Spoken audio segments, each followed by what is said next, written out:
Welcome, everybody, to day 3 of the 2022 League of Legends College Championship presented by State Farm. I'm your host, Ravishing, most ravishing man on the internet, and joined by Collimer, Smacks, and not the people's champion, but the people's coach for the first time this season, Mr. Inver. How are your senses today, sir? Honestly, they need to shape up a bit. They need to be ready because we could be in for 10 games today, potentially. Why are you Two already best of saying fight. Already saying this. Oh my God, Smack, here's some good news. We might actually have a long day here, Ravish. I mean, we ended yesterday with the full 3 games. That was such a fun time. Might happen again today. The best part, I can give you good news. The good news is these series are going to be good. We have 4 great teams today, including first up, Maryville versus St. Thomas is going to be an amazing game that I think a lot of people might think go 5 games. Exactly. But before we take a look at the overall matches today, let's take a quick look at our bracket to see what went down yesterday, in fact. Now, as we did see, as things went down, of course, Converse did 2-0 up against MSU, and Bay State took a 2-1 victory in a very, very close third game up against UCI. I think the best part about yesterday overall was that Converse continues their run of the Cinderella story that we've been talking about so far on the broadcast. Everyone was very not sure about how this game was going to go, how the series would go overall, but they look so clean. They absolutely look fantastic, right? And I think this overall journey does continue, though, because as we, of course, do give accolades to the ones that have continued on forward in the bracket, we must acknowledge the fallen. While 4 teams this weekend have ended their journeys, we have to look at the long road that it took for them to get here. Western, Winthrop, MSU, and of course, UCI, who did indeed fall Kim down with the sickness. We salute you all. Thank you all for being here. Shout out to my Canadian brethren, the last Canadian team in the bracket. Double salute for y'all. Yeah, they showed up miraculously, and though we lost some Canadian representation. That's why we added you today. Yeah, exactly. We got some on the desk to make up for the fact that we lost some in the tournament. I mean, no disrespect by saying this, but I feel like I'd rather have that Canadian over that Canadian. It would just be a little bit more to root for. But I like that you're here, though. You do look fly as all hell, so that's okay. But I think some other things that are also super fly is the match we're about to see today is going to be between 2 titans of college, being Maryville University and the University of St. Thomas. Now, these 2 teams have been acclaimed as the best 2 teams in the tournament, and for Maryville specifically, there's a reason why.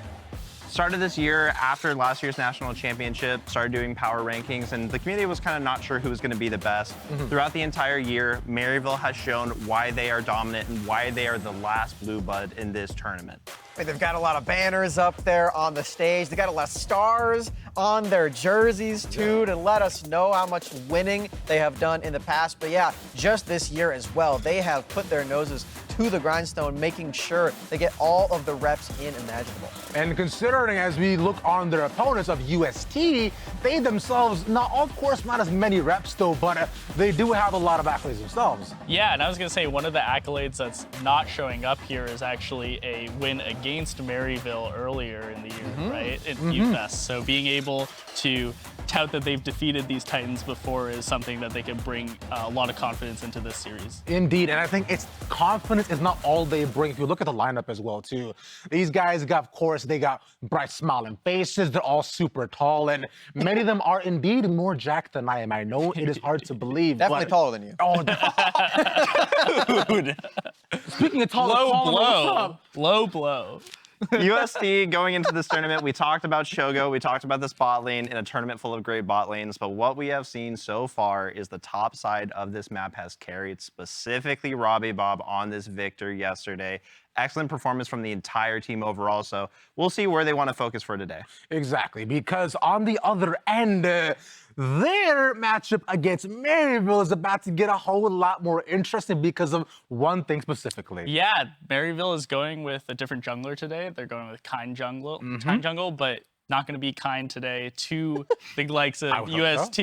Exactly. I think as a coach, being able to have this flexibility to put different pieces in and out, change the strategic outlook is really important to advancing further in the tournament, and they're going to do that with Kind Jungle and his expanded champion pool. Some very interesting champions at his disposal. He can play things like those late game carries, like that Kindred that he's very well known for. He also brings in some heat with the Rek'Sai every now and again, so maybe that's something we're going to get today. We're going to have to see. Now, I mean, I'm personally terrified of Rek'Sai, but I know one person is definitely not terrified of that pick, that being APA, because both these teams have quoted that, you know, they absolutely bear no fangs, but of course, no feelings towards one another, as they want, as APA mentioned, I want people to see me as a fearless player who makes the on-edge call when the game gets tough. And look at that face. He's looking real fearless Yeah, over there. exactly. So Teasing terrified.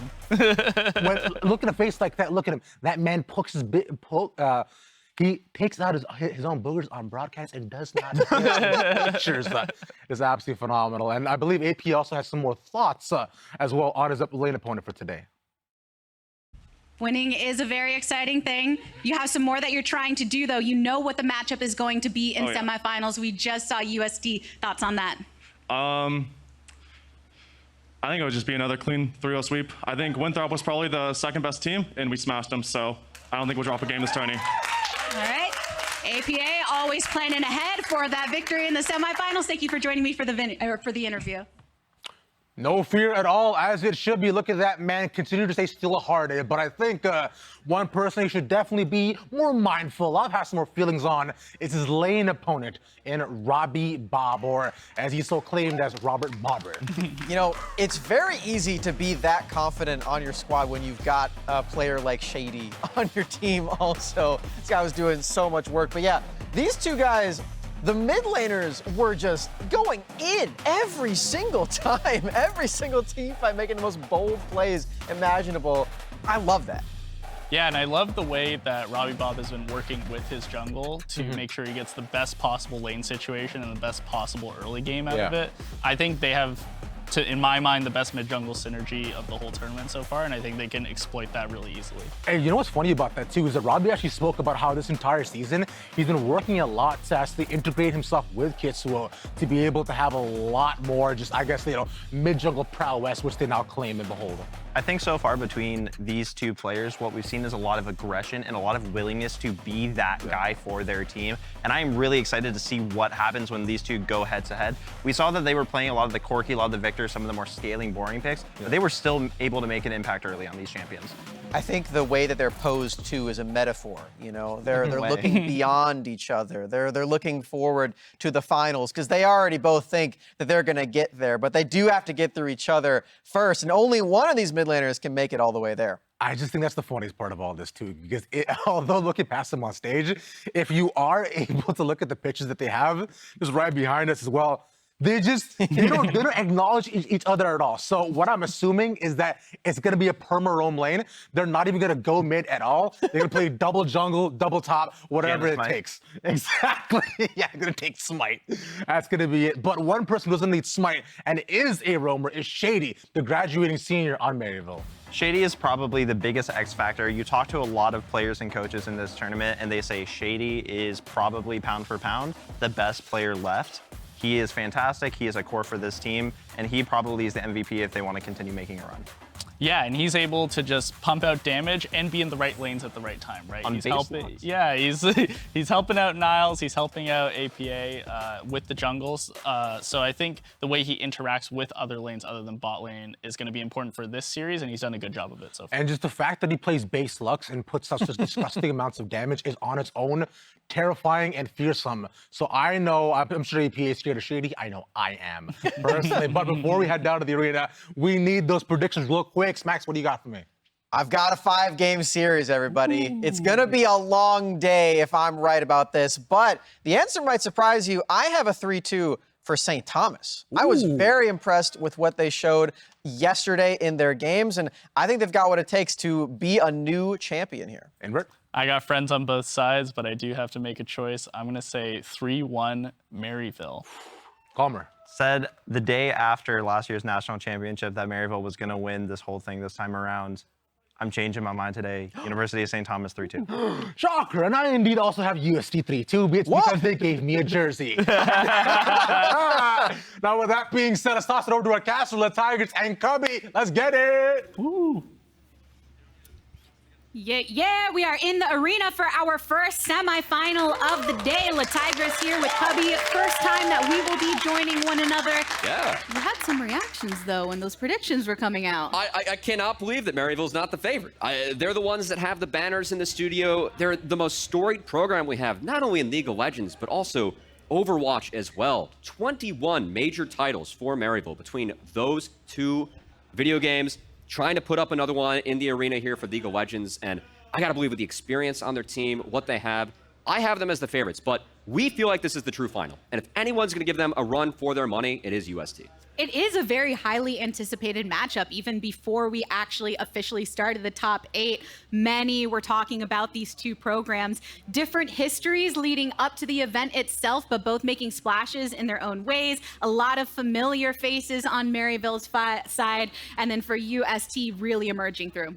And for UST, their first year really fielding a team in League of Legends, what they've been able to accomplish, making it to top 4, really speaks to what they're trying to build, trying to almost emulate copy of Maryville, because everyone is chasing after Maryville, what they've been able to accomplish in the collegiate space. And for UST, kicking off their season, they toppled Maryville at Harrisburg, the first major LAN that we had in the collegiate season. UST beat them in the semis. I know that Maryville and UST both had a few roster changes, but I also know Maryville really wants revenge. They want to set the record straight when it matters in this top 8. And I really hope that that chip on their shoulder that Maryville's been carrying this year really comes into play to that. It's a chip on their shoulder, but also a big target on their back, Yes. It seems, because of how dominant they have been in the past. Every team wants that opportunity to take them down, and what a better time to go for that goal than when you are in the top 4 here at the college championship. We are seeing a little bit of a switch up from the rounds prior, though. The desk had talked about it, Maryville swapping out their jungler, and that should have an effect on the draft to come. Yeah, so Kind Jungle, Odd Orange. I mean, the great part about Maryville is that, again, they're trying to emulate what LCS orgs do. One of the ways they do that, having 10 players on scholarships. So they're able to make substitutions. They're able to switch things up if they want, and Kind Jungle will be playing Game 1. I know from talking with Maryville and Kind, he's been at this program now for 3 years. Everyone loves having him in the building, whether it's on stage, behind the scenes. He's always supporting the squad, really good for the team's mental. The fact that he gets to play his first game of the tournament here is great, but also strategically, a little bit of a different champion pool. We don't expect to see the Lee Sin permapicks that we see out of Maryville with Odd Orange, so interested to see how Kind Jungle plays into that and affects the draft here. A nice temperament that I'm sure will be complemented by Shady, who is also a very strong veteran presence for this squad. And then it's St. Thomas here, bringing in the same lineup that we have seen with them in their quarterfinal. As far as the bans coming out thus far, no Senna. We did see a very powerful Victor performance from RobbyBob during that last series, and even before the top 8 as well. I like the fact you pointed that out, because RobbyBob loves the Victor Corki matchup. He loves to scale. And I think the fact that they are taking that away, forcing him to at least switch up the matchups that got UST that 2-0 over UWO, really good choice from Maryville. And I think one of the reasons they might have picked the blue side. But we will see what the first pick is. GP's off the table. My eyes go towards potentially Wukong. Champion's been very popular on this patch. A little bit of flexibility, then we'll be locked in here for Maryville. First one on the docket here in the draft of game number 1, Wukong for Maryville, and now St. Thomas making their picks. The first round of bans completed, and I know with St. Thomas we talked so much about the bot lane coming into this tournament, but I do want to emphasize it wasn't just RobbyBob, it was also Porsche popping off, carrying from those solo lane positions, and we'll have to see if the team decides to index into that further once more.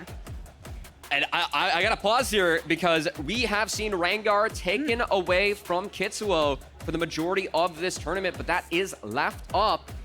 Well, we've already seen, Ivern Rengar being played, not by UST, but by MSU in this tournament. That is something that could be opened up. This is a Kitzuo special, and I'm curious how this throws a wrench in the draft. Maryville has to have had a plan for this, letting that Rengar through. And with that Wukong being a little bit flexible, wondering what we see Maryville pull out. And typically when there is a pick like that hasn't yet been seen, there is some kind of strat, but the Ivern also has been hovered prior, was even picking up some bans in previous series. So this is going to be, we expect to be Ivern Rengar, so Ivern mid, Rengar jungle. Of course, that brush synergy really can put a lot of pressure on mid laners in APA, as APA He's going to try and fight it out as the Cassiopeia being locked in. That is something where, Rengar has to jump into you. You can, if you connect with those spells, you can try and live through the burst. You can try and ground Rengar, prevent him from continuing to jump through the team. But man, it really feels like Maryville taking that top 3. It's a lot of late game scaling, and this Rengar Ivern does have the potential to blow things up early. And while Niles has developed a name for himself by having a lot of that power in the top lane, we have seen him really go into that Ornn for that team fighting later for them so they can scale, they can have that late game threat available. And now St. Thomas, see how they respond. Top lane matchup potentially secured. Camille, I don't want to say definitively because we have seen Ornn in other positions here in the college championship leading up, but it's looking like that may be the case. I like this setup for St. Thomas. It feels like with the Ivern Rengar, they have a way to pressure early, and then Camille, they can utilize that to kind of open up the map and split late. And I think Camille plays really well into Ornn, of course, in the side lane, but also some potential to gank the Cassiopeia, get on top of that, and shut that down early in the fights. But with both bot lanes missing, going to see targets there. I think the Caitlyn ban, respecting the Kate Lux lane that we saw at Maryville yesterday, it's got to be a good call from St. Thomas, as Shady was terrifying in that game. Shady doing the most damage of his team in game number 1 as the Lux support in their matchup. And we've seen a lot of different picks from him throughout the entirety of his career, though. So it could go in that direction, could go more engage. And, for the side of Maryville, dealing with this Ivern Rengar, Camille, it is a team that really wants to jump into you. So I think anything that can kind of absorb that engage can try and stall out the fight and allow Cassiopeia to be that machine gun artillery mage as things go on. I think that's got to be the strategy for Maryville. So maybe something like a Leona, maybe something like a Nautilus, but we do have a Camille being locked in here. So that Camille-Galio combo, we usually see that top and mid, but it looks like Chookies actually going to be playing that from the bot lane. Interesting. So different than what we have seen in recent times where the Galio goes, but still going to offer that threat to go accompany over in the solo lanes, really get that lockdown and try to put someone on Maryville behind if they can. Xayah's a good way to deal with that, right? Just press R, try and dodge out on much of the combo as possible, and at least buy time for your team. This could set up for Shady's Rakan. I think that Shady's the best player in this tournament. Hell, I even said that Shady is the best player in the tournament in front of UST, and they all kind of nodded their heads and be like, yeah, he's really good. There's so much respect for Shady from all the teams in this tournament. UST definitely paying that respect here. And Shady getting the Rakan, we have seen him dictate early games, get Maryville leads in so many situations with this Rakan, and it will be locked in. So now we'll see what Shogo ends up pulling out. We expect him to have this last pick. We don't always get to see the Xayah and the Rakan together, but when you do, it is a grand old time. St. Thomas looking to make their last lockdown. We saw the support spanned away by Maryville, but that Galio going towards the bot lane, you kind of know what's going to happen here. So who do they decide to bring for their last pick? It's the Veigar coming through. All right, this is a spicy game 1 draft. All right, collegiate, sometimes the picks, the strat book gets opened up, and St. Thomas opening up that strat book early as all the zone control and ability to attack this backline of Maryville, it's going to be dire, but at least for the side of Maryville, you have ways to try and counter engage. If Rakan's able to get off a big combo, of course, we are still on 12.9, less durability for everyone compared to what the live patches are now, so I think the plan for Maryville is going to be to try and utilize that Ornn, utilize that Rakan to set up some early engages and blow someone up on the side of St. Thomas. But for St. Thomas, if they're able to get off the ground, get this Ivern Rengar going, I think it's going to be so hard for Maryville to stay on the map, be able to survive the onslaught that St. Thomas can throw at them early. So even with all of that considered, you just pointed out a couple of the benefits for both of these drafts, but which draft are you personally favoring? I mean, I'm going to go with a fan pick here. Ivern Rengar in Collegiate, come on. I mean, that's A, for fun, but B, I know it's something that Kitzuo, Rengar is a specialty pick of his. It's been banned from him throughout the tournament. And, when we play at this level, sometimes that specialty pick, having that experience, knowing the matchups that other people do not, can be a huge advantage. Kitzuo knows every Rengar matchup in the book, and with that Ivern empowering him, really excited to see what the shot caller, the leader of this team, can do on his best champion. It is very common in the college championship or any collegiate play compared to other leagues to have those specialty picks for the players that can completely dismantle the opposing squad. But you have to assume that Maryville do have a plan up their sleeve going into this matchup, taking game number 1 of our best of 5 semifinal series. Maryville and UST looking to start strong. This could be interesting early. Both teams grouped up as 5. Rengar level 1, the ability to jump out of brushes in the jungle can be so powerful. As it looks like Maryville going for a late invade, seeing if anyone's in that brush. They will not find anyone, but I'm curious, do they go north or are they going to be spotted here by UST? The time that has passed thus far starts to usher a couple of backs, but not from everyone, though. Still remaining in the vicinity. UST aware that Maryville are here as well, but everyone approaching this fairly cautiously. Oh, no. Here we go. Kind jungle right there in the middle of the brush, getting burned down. Knock up onto 3 members of UST.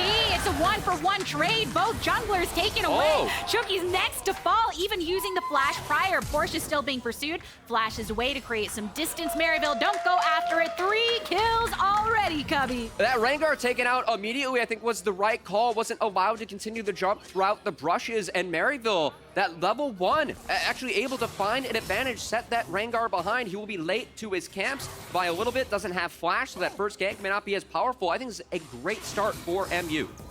Something that UST were looking to try and build some momentum off of, but it feels that Maryville got them bested a bit. As far as summoners as well, you have to be wary of Azog not having cleanse, the ignite previously used by Shady, and then multiple flashes on the side of UST from, you have Porsche in the top and this jungle position and Chookies down in bot.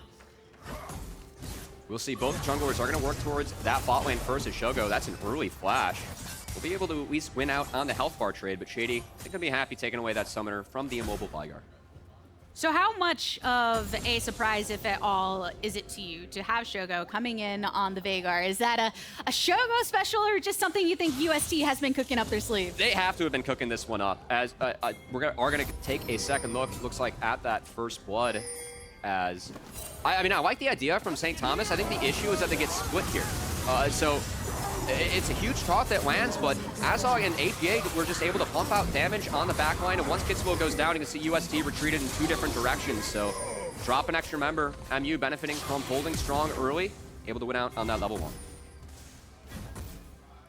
Should give them something, a little fire into their boots here at the start of it. You can see Rengar has been making his rotation over from top towards the spot side, as you mentioned, Cubby, but you do have to be wary of Kind Jungle doing the same.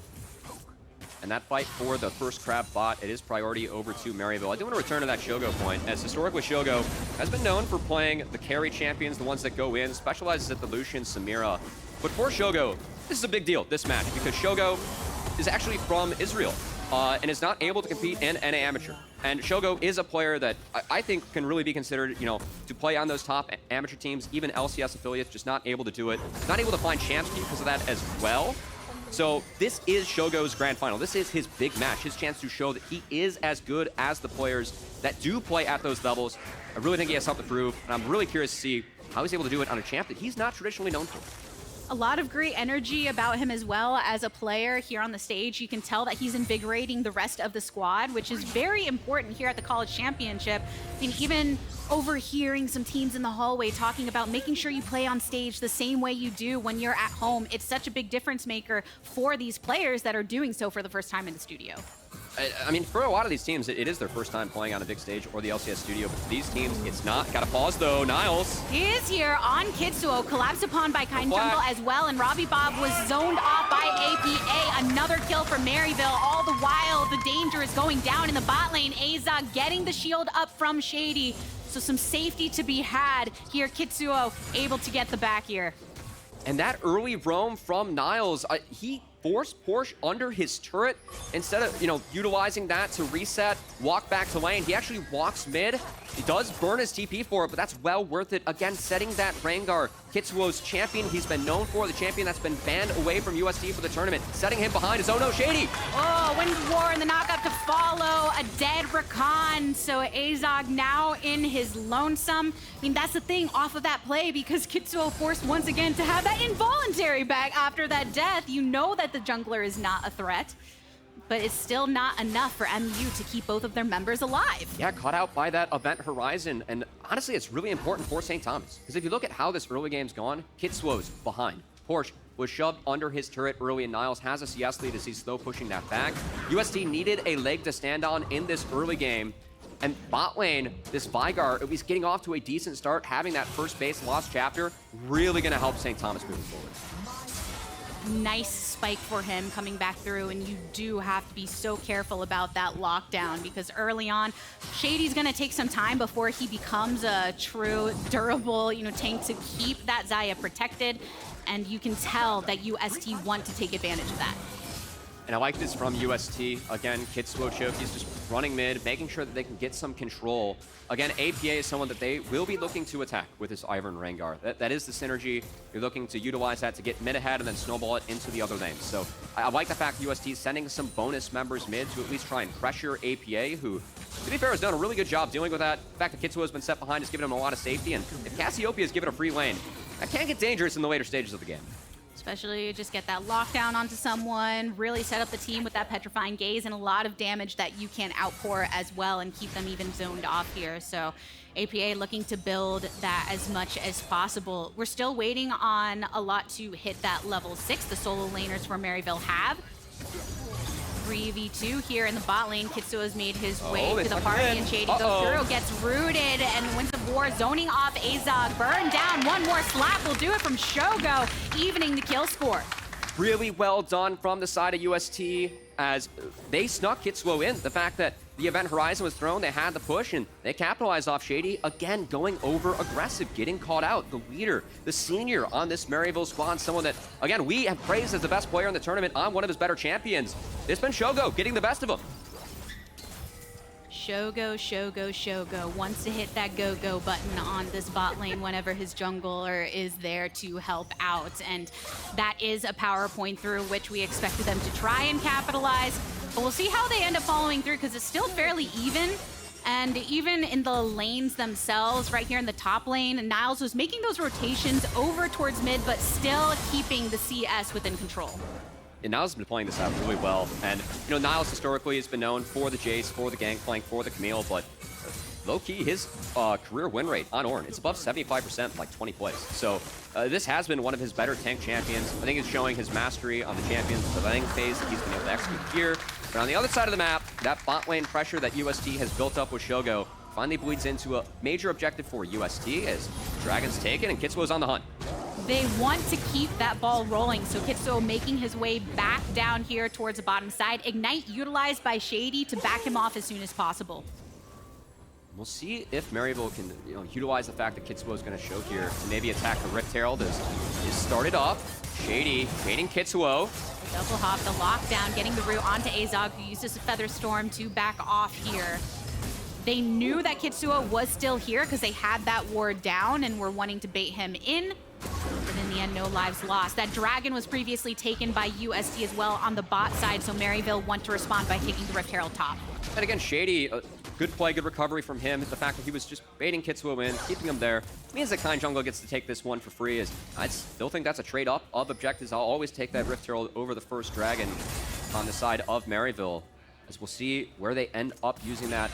Try and break open the lanes. I think they should use it to set that Camille further behind. It's been a really good job from Niles early. If they keep that Camille down, keep Camille from breaking the side, then it could be big, but Azog. The event horizon again, as soon as you get locked down by it, there's just a lot of damage to follow up. Not enough for the completion of the kill when they're under tower, but enough to force them back. And honestly, for me, a surprising start, the fact that the UST bot lane has been this solid for them. Again, the things that we've seen them do really well in this tournament, it's been RobbyBob playing the scaling mid laners, Porsche, playing the brawlers, getting ahead in top lane. But I think Shogo is someone that I'm really excited for on this team, someone that, again, I really feel like can be playing at that higher level, really stepping up to the occasion in this game, again, on a pick that he is not known for. He has a huge lead against the Maryville bot lane. And you have to worry about what damage he can do, especially taking down single targets in the later portions of the game, getting this lead early, finishing into that Everfrost, so having the Mythic online already in a good position. More ways to bait out that ultimate from the Xayah too, and a lot more pressure now on the bot lane as APA. Fine gaze followed up with the stun, the miasma burning down right below. Taunt directly onto Shady as soon as he tried to go in, but it's just Chookies getting out of here. Mid laner taken down. One small mistake from that Ivern and APA punishes as it feels like the two mages that we have on the map are the ones that are the big carries in this game. APA now sitting at 2-0-2, taking advantage of that free landing phase he was given against the Ivern. He turns it into a solo kill, turns it into plates going over to him as we're going to have to see if Cassiopeia is able to function later. Veigar, really easy way to deal with Cassiopeia, so APA will have to be very careful with how he positions as now Shogo. Oh, Featherstorm going out, gets a root as soon as the Blade Caller activates, and now Chookies is here with one knockup. Azog goes down, Shady's still alive, and Shogo's so low, but Rakan can't finish it off. They take down the AD carry once more. Kitzuo rotating from the opposite way for the flank as well. Event Horizon just corrals him into a cage here. Bot lane completely taken out, while a couple members of Maryville are in the vicinity. They cannot get there in time to help.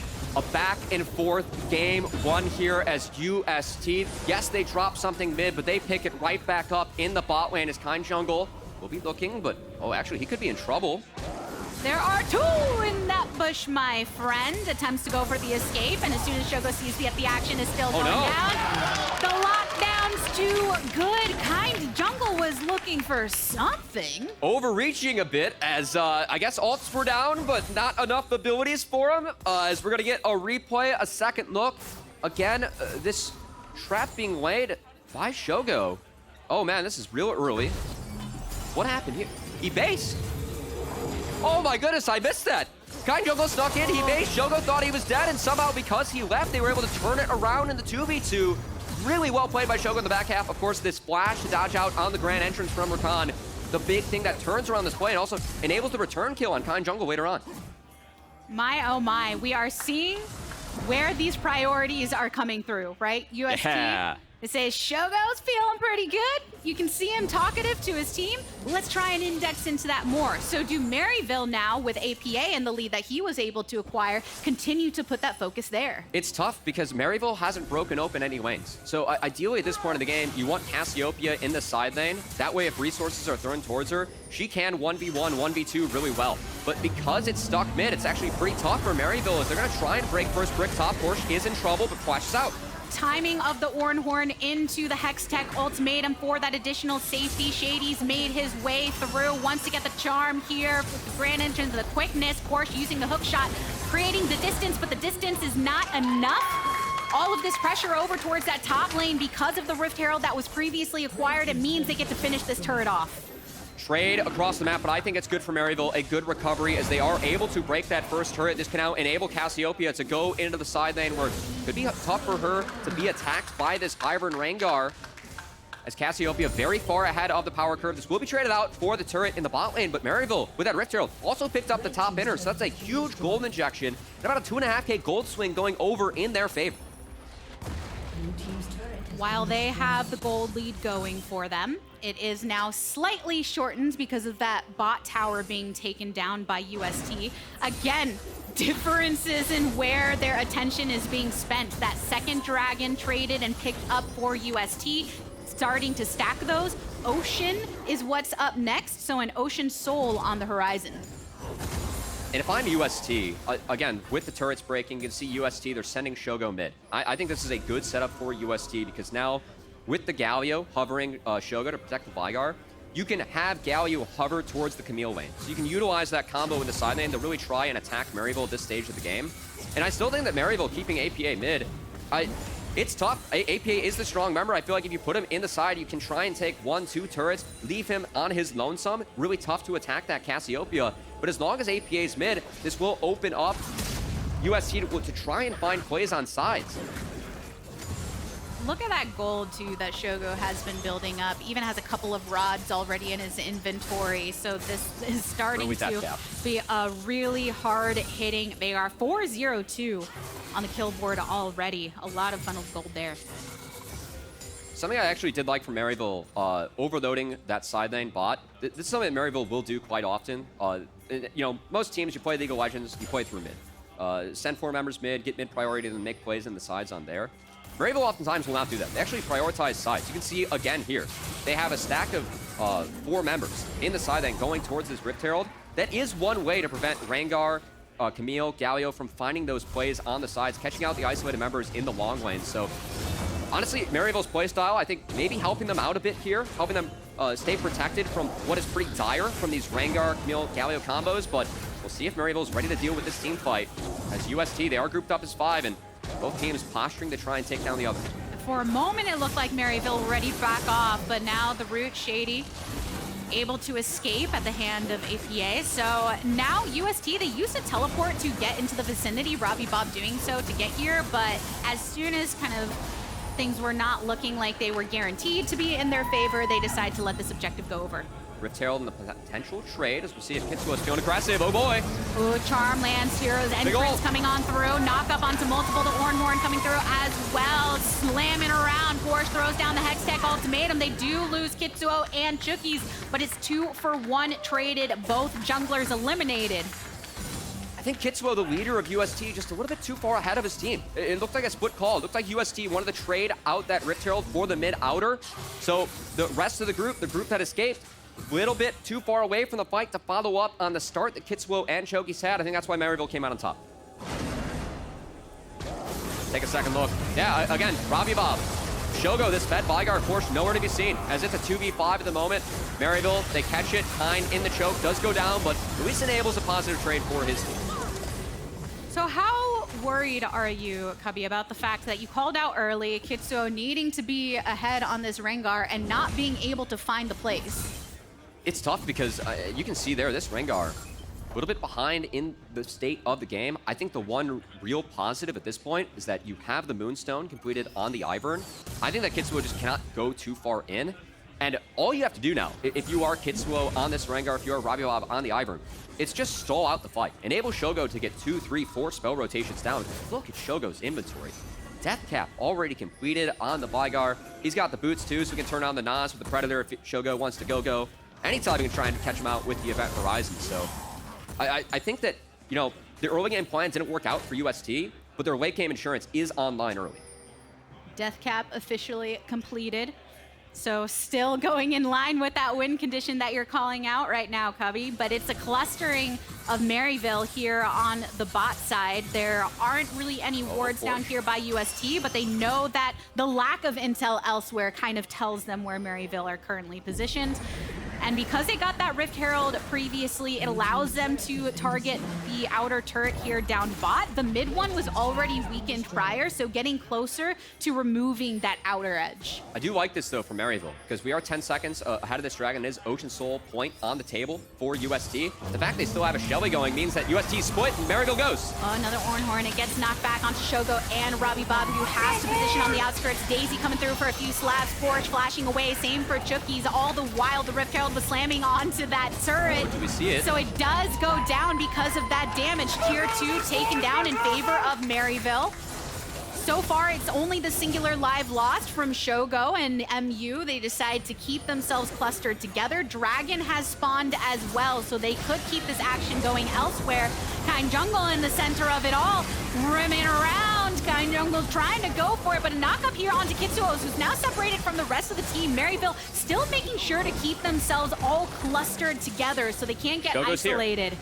Shogo is here, so that actually bought enough time for UST to get Shogo. He turns on the Nas. He's trying to find someone. Can he find it, though? Now sitting in the brush, no vision there by UST, so Maryville know that they can't have anyone squishy pop up to them. The Dragon now getting targeted by St. Thomas. This will be soul point for them, so a win condition continuing to evolve off of that bot lane pressure. And a really interesting set of plays. I think this really does define Maryville, their play style, their strategy. They prioritize side lane and side lane gold over dragons. Now, I think they overextended because you already took the inner turret. If you don't take that fight, you can exit and get the objective for free on the way out. Instead, because they took the fight, it stalled enough time for Shogo to respawn, TP back in, and make sure that UST, again, that backdoor win con, as you mentioned, Ocean Soul, that is one way to deal with the late game scaling that we really favor on the side of MU, the fact they have that traditional marksman and that Cassiopeia. Increasing your sustainability in those fights and trying to offset the damage that should scale pretty effectively for Maryville. 5 seconds away from that 20-minute mark, so that means the Baron is currently spawning. Early, of course, at that, but something that you have to keep those wards up and make sure that you can continue to control the map. They did just spot Xayah in the top side, so UST does have a numbers advantage if Kitzuo wants to force the play early. Maryville are retreating, trying to respect it, trying to regroup around this Baron pit. Regrouping they are, but so is University of St. Thomas here around Cold this feet. mid side. They do have this wave coming through and a couple members to start to clear out. They want to eventually answer some of the tier 2s that have been favored by Maryville over in the side lanes. And UST, because Maryville were stacking aside, it's almost like they're split pushing down mid lane. As porsche was able to take that mid inner to about 1/5 HP.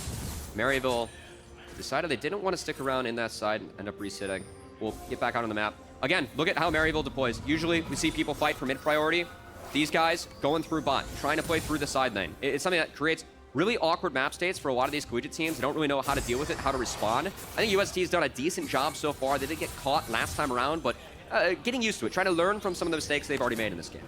And you can feel that rope tighten, though, while they are doing a good job of trying to push through, get some of the chunking onto that middle turret. You're in such a vulnerable position compared to when you're trying to push out those sides. So it's little incremental chip aways that they try to get while their turret is still standing in the mid lane. That being said, look at that wave. Look at the clustering of Maryville. Everyone here except for Niles. Niles also with teleport available to him should a fight break out. They get that tier 1, and now it's escalating how much control of the map Maryville are going to be able to acquire. And Maryville's done a great job of taking objectives. It's a 4K gold lead as Niles trying to get back to his team. Does take a little bit of damage, but he is the Ornn. Does manage to do so. We've seen a couple close times where Shogo tries to get that event horizon down on Shady, but now it's the play being initiated by Maryville. Knock up onto Shogo. They continuously want to take down the Veigar, but Shady right there in the backline gets the shielding, manages to rejoin the rest of the team. Aru and Porsche does fall. Double knockoff as soon as that exhaust comes through from Kitzuo. Jungler again taken out of this. So Maryville, what's their response? They're pinging over on that Baron side. And UST, they just get split up in these fights. Shady, Kind doing such a good job of buying space, making sure that UST cannot get Veigar into the fight, into the state where he's able to blow up the big squishy carries they have on the back line. Because he's never able to step forward, it means that Maryville is shredding the front line with the Cassiopeia, with the Xayah. They take 2 kills and they take that Baron. You imagine everyone on Maryville's side is on the same page with that. The way that Niles is throwing down the ultimate and saying, I don't care how many I knock up, I just want Shogo. And watch Shady. As Shady in this fight, he's gonna walk around this event horizon and just make it so that Shogo can never catch a stun target. Look at how he maneuvers around that, able to at least stall out Shogo, and even able to escape to the Xayah.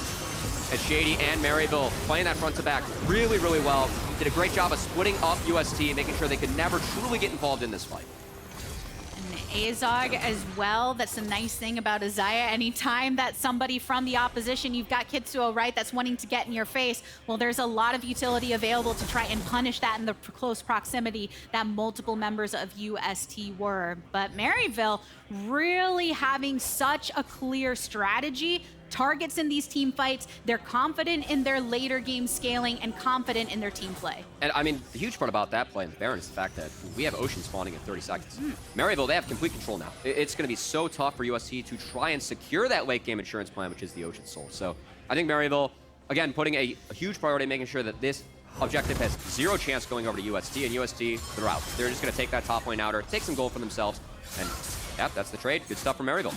10 seconds on the clock until that dragon spawns. Still have plenty of teleports available, and with the remaining time, some scrapping over here in the mid lane. Niles has to flash away and try and create somewhat of the distance. Chookies flashing in the opposite direction, but does get knocked up by the Ornn Horn. Azog throwing out the feathers to chunk down that HP, but Maryville are okay with that. They were so aggressively positioned during that time and had Kind jungle over by the objective that they wanted to secure in the first place. And they got a huge flash out of UST as Veigar down. No flash on Shogo. That is, again, the person that, scales to infinity, has a ton of damage with that death cap, now working on that void staff, just going for the full glass cannon build. The fact that they got Shogo's flash and they picked up the dragon, no one went down for Maryville, that's now a target that they can really look at in these fights moving forward. As, you have great tools like the Ornn Horn, like this combo from Rakan. Shogo has to be very careful about how he positions now, as long as that flash is down. Yordles spend a lot of time being scared in general. And a flashless Yordle is pretty scary. It's like little man syndrome, you feel like you can always fight the big guys, but sometimes, you're still pretty squishy. Well, just press the thumb right on the head, send him right into the rift. That's what Maryville definitely wants to do. But they still only have 15 seconds left on this Baron here, and they pretty much got what they were wanting off of it in terms of objectives. A little bit of trading of some poke and just the vision war. Shady always trying to step up to create that space for his team to get away. And a 5K gold lead for a team with Cassiopeia, with Ornn. It's pretty easy to execute team fights now as this early game. Rengar Ivern just wasn't able to get off the ground, was not able to snowball. And we'll see. UST, I mean, I really think it's going to be on this Camille Galio with Shogo. If they can take a member out of the fight, if they can take out APA, if they can take out Azog really quickly, then UST has a chance. They don't do that. In the elongated team fight, the damage from MU can be way too much. Shogo, he's caught, no flash. Even when there's a Galio by your side, there's too many members of MU. They burn down Shogo, that's the damage that's gone, and now Chookies just wants to escape justice punches in their direction because he knows his life is going to be not much longer. MU now, all of that pressure they established across the map before means Kitzuo doesn't have a safe place to go. He's just over here, flashing into the blast cone, going towards the blue side of the map, really just trying to draw some time at this point. We'll see if UST can get anything else, but hey, all the members are dead. This looks like it's kitty for lunch around here. As Kitzuo, yeah, good night. That'll be free food going over to Azog as APA working on that mid-outer with Niles. And again, Maryville, the fact they're deploying as a team, playing as a squad, playing as a 5-stack with this easy-to-execute team fight comp, it just feels like UST, again, has no way to deal with this. You mentioned in the draft how with Rengar been banned away so much, it's a Kitzuo special. Maryville left it up, and you assume they have some kind of plan. Clearly, they are confident playing into this pick and did a lot early on to make sure that UST couldn't get this too much offline, or online rather. Shogo clearly still being a threat, but not having any chance to really blast through in these team fights. All the targeting, the way that Niles, as soon as he saw them, made sure to just eliminate them. Yeah, no, I mean, on top of that, props to Kind, too. All these players have played some stage games, and of course, they did play top 8. Kind, though, not that many. Kind's always been in and out of this Maryville lineup, no matter who the other jungler is. It's mostly been Odd Orange, but the fact that Kind steps in here, they had this game plan level 1. They must have prepped for this, the fact they're going to let Rengar through. I think Kind, after that bot lane play, has recovered really nicely, has been really big for his team, and has proven his value in this game as Maryville potentially looking here. When you see Niles right there, you assume the rest of the team is probably fairly close behind, so UST definitely want to be very tempered in their approach. Niles wants to go on out of it, but the Event Horizon ends up rooting him as soon as he can. He throws down the ultimate, the Hextech ultimatum in response. There's entrance. Galio is coming in. So MU starting to get ripped apart here. They don't have their tankiest member into stasis. Azog goes, but so does Kitzuo to give himself a bit more longevity here. The swinging around Kind really creating that space for MU to retreat with their remaining members. While it looked dire in a moment, they end up winning out the numbers advantage. That was the start that UST wanted. They had the Camille Galio combo where Maryville wasn't fully there, but again, Shogo never able to truly step up, truly be involved. He still was missing flash, got scared, and Maryville just tied it out, make sure the Veigar can't pump out any damage. They pick up 3 members and the Baron. Look at this. I mean, again, Niles, the tank, the Ornn Horn, is it that effective? Not really. But on the back half, watch how Maryville goes back. The fact that Azog, again, on that Xayah, I think the flash, rip, and going golden here was massive. That did so much damage to the Galio, to the Rengar, and it doesn't allow Shogo to follow his team to walk up. I think USC needs to play these fights slower, make sure the Veigar is pumping out damage at all points of the fight, instead of going too deep, making sure they can't get involved. And Azog's looking really strong right now. Look at that damage he was throwing down as soon as the rest of the team could lock down anyone. That impact was very much shown. So Maryville University with multiple threats when it comes to this fight, that was something that started with their tank getting technically a little cut out, but if anyone can withstand the stun net, it's him. And as the game goes on, does Veigar scale really hard? Yes, but do you have that consistent DPS from a marksman? All these auto attacks being pumped out on the side of USD? No, you drop that to take the Veigar. And the fact that Azog, kiting back, has 3 items plus now, he is massive in this game. He did burn all of his summoner spells though, and Shogo does have flash up. So I think that is still has to be the target for UST. Any chance of coming back in this one, you have to remove Xayah or Cassio immediately in the fight, then play it out from there. Featherstorm is just now coming back up though, so even without the summoners, does have some kind of escape mechanism should he need to use it. Baron power play is still in tow for them to push through. They take down the inhibitor turret, and now because of the pressure and just the speed at which they can get out those autos, they easily take down the inhibitor as well and back off. All the while, porsche has been pushing this lane over on the top side, getting this wave ushered through. The bounties are available for UST as well to try and get some more of the gold shifting over in their favor, because it's 8.9k over on the Maryville side. I mean, porsche knows that in the 5v5 in the siege scenario, he's just not valuable on this Camille. So might as well get an objective bounty, try and get some gold back in the pockets for UST. As porsche now is on the retreat, should be able to get out of here as Maryville trying to get back out on the map. And that's one inhibitor down in one side lane. Looks like they want the other one in the top side. We'll have to find out if they end up getting it. I mean, at this point, UST, they've been putting a lot of work to try and keep Shogo protected, try and make sure that Galio is nearby. But in the end, in the fights, just zoned off enough to really not have that impact. How do they find that space and opportunity here, Cubby? It's got to be opened up with Camille, Galio, and honestly, at this point, it has to be opened up by Maryville. Again, Maryville understands that if any of their carries get picked, that's when they get in trouble. So you can see, I mean, they've been a 5-stack, it feels like, for the last 15 minutes of the game. They do not want to give any angles for UST to try and utilize that Rengar, try and find those picks as Maryville. I think it's just really good prep, a beautiful game plan into this Rengar. If you leave it up to UST, you know it's something they're gonna take. Maryville have fully prepped for this as trying to work on that second inhibitor turret. And again, porsche is here, but what's stopping him? Niles forever the initiator, knock up onto porsche, which leads Shady to going right in, get the charm onto one, and the follow-up, Kitzuo is effectively brought out. porsche burned down as well, so even though the lives aren't lost, you eliminate the threat of one. Oh, look at that damage, forces the flash away from Kitzuo. In the end, the inhibitor goes down. They lost Shady, so Maryville does have to be somewhat worried of that. They had the ward, so they should know that Kitzuo is here looking for the flank, and now they're on the retreat, but they got some damage coming through them. Miasma to keep everybody else from UST at bay. That's the teleport coming in. porsche is here, immediately zoned off, but the double stun onto multiple members of MU. Niles tries to go back into it, while Kind Jungle, Azog, and APA, they just want to retreat. They don't want this fight anymore, but look at the speed at which porsche can just hop over the wall. He's here to try and block them off. Galio at the ready when needed. Here we go. Hextech ultimatum onto APA. Hero's entrance to bring that Galio in.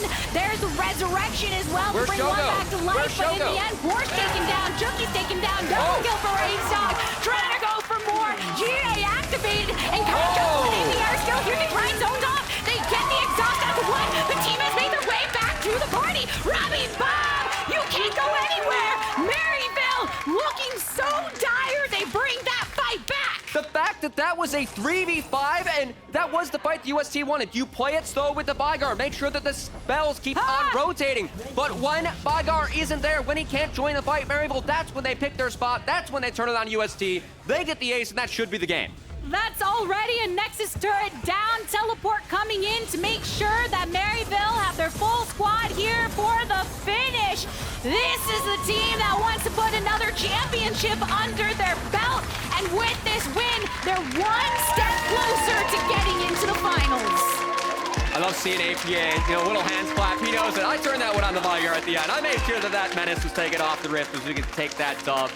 Maryville, fist bumps all around. Good game one from them. They knew that UST was going to throw that game plan, throw that Rengar item. They had a plan themselves, and they executed it better.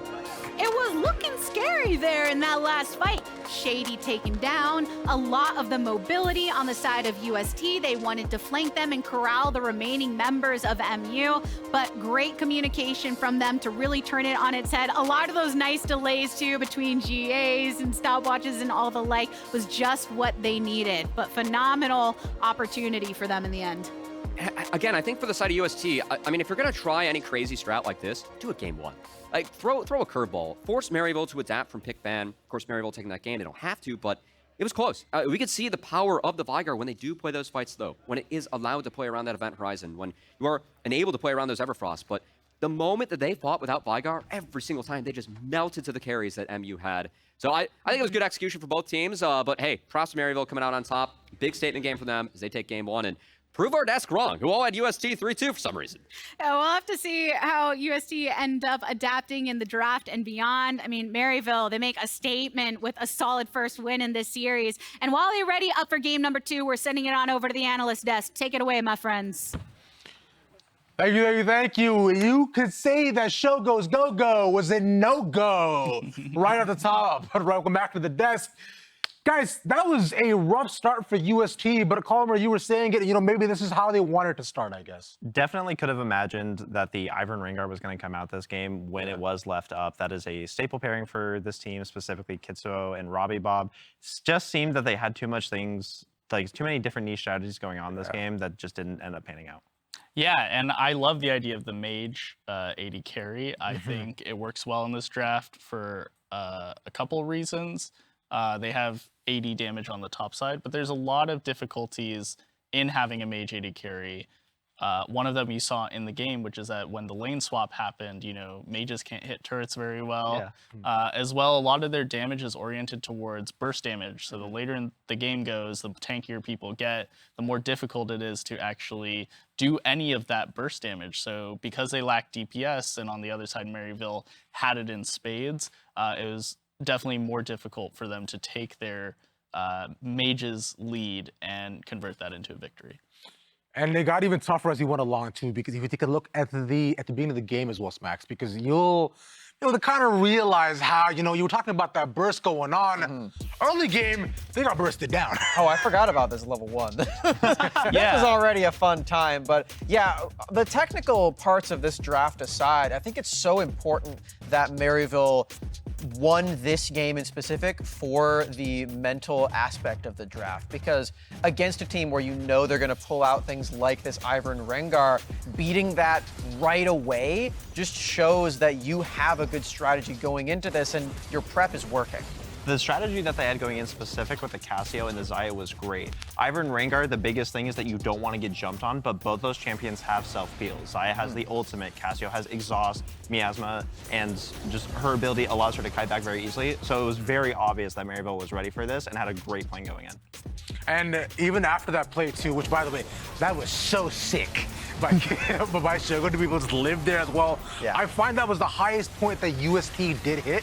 And right from there, things did start to tunnel downhill. Yeah, I think to Colomer's point about the draft having a lot of different identities at once and a lot of different cheeky ideas at once, you also notice that in the play as well, and that the Camille Galio wants to go in, the Rengar wants to go in and start things off, and the Veigar, that guy's in Narnia. That guy doesn't know exactly how he's supposed to approach the fights or be involved. And if he does get super close, then the Xayah and the Cassio are in range to start whacking him. The Rakan can find the good angles to prevent his damage. And then on top of that, the Camille and Rengar just don't have enough burst because of how the early game went. The Rakan angles needed to be that good also, because coming from a Rakan perspective myself, I absolutely love this champion. Not to flex or anything, but him master playing it, no big deal.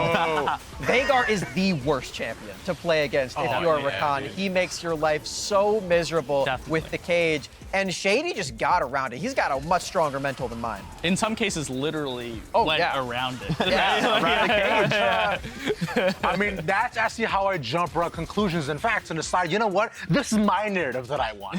That's what Shady did every single time. And even looking at that damage as well, although Shogo was absolutely nuts, there's a big point to be made that where we highlighted our mid lane matchup, and the mid lane for UST especially couldn't do much. You don't really expect Ivern to do a lot of damage, so obviously that's a little bit misleading, but we were talking ahead of this game about how topside had carried UST through these matches, and they just did not show up this game. Camille generally is very good into Ornn, and we were just not able to see any advantage being made through that champion.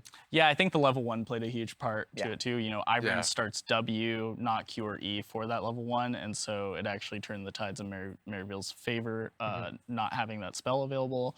And then as well as that, they have Galio Flash. They blew a bunch of summoner spells, and so they can't be as aggressive as they want to be. So I think that played a huge part in the top side not working, and we'll see how they adapt moving forward.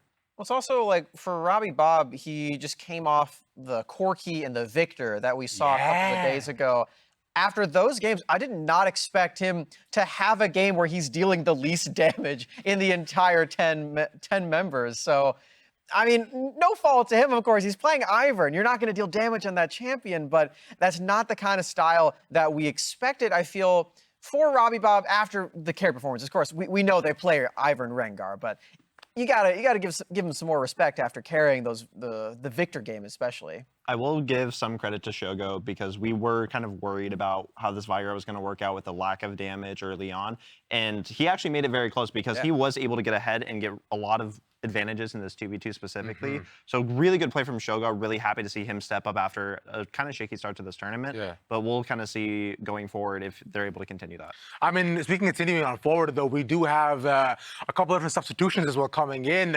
UST has selected blue side, and Maryville have decided to sub in Evan RL for Azog too. So not only do we continue on jungles, that means that Kind Jungle will also continue to be on the squad as well. So it seems like some consistencies, but some differences. I think the biggest thing for Maryville in terms of the rosters that they like to run is this difference in AD. When they run Evan, they run a more passive, topside focused style. So I don't expect that Ornn from Niles to this game. Expect Evan to most likely play something like the Senna, like the Ezreal. We haven't seen any Aphelios at all, so maybe that champion won't get picked, but that style of champion is Evan's wheelhouse, and I think that's what Maryville is trying to pivot to for game 2. Yes, and also just because they have red side, right? Niles gets the counter pick. It's much easier to blind those champions for Evan in that case and just have a really stable lane and just chill out in the bot lane and make sure, you know, the Niles Jace, maybe the GP comes out if UST, you know, prioritizes that Wukong instead and then opens it up on the 1-2. Now, Niles did promise me that he would play Lilia top at some point of the day, so I want that promise to be kept. Now, as I'm watching and I'm waiting, or else I'm going to be hurt because as of right now, UST need to dig deep and show up in game 2, and we'll see if they can get it done right after these messages. We'll see you back in a bit.